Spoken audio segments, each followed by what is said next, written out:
আমাদের এই এলাকায় দেখেছি হঠাৎ কিছু মন্দা ঘটেছে। আমাদের দল বা তৃণমূল কংগ্রেস এখানে অনেকখানি পিছিয়ে পড়েছে।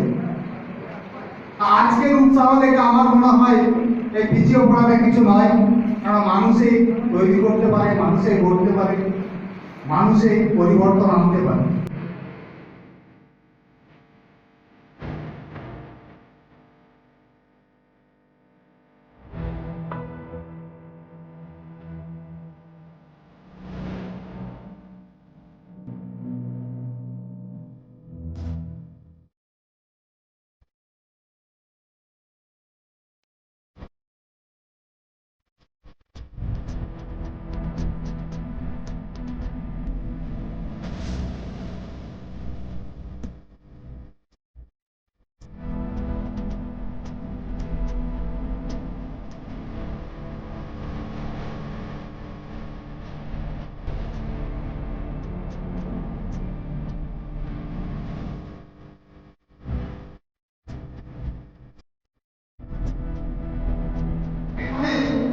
একটা ঝাড়খণ্ড মুভমেন্ট আছে, আপনারা জানেন, দীর্ঘকাল ধরে আছে এবং সেই 90 দশকে একটা বিশাল তারা প্রভাব ফেলেছিল।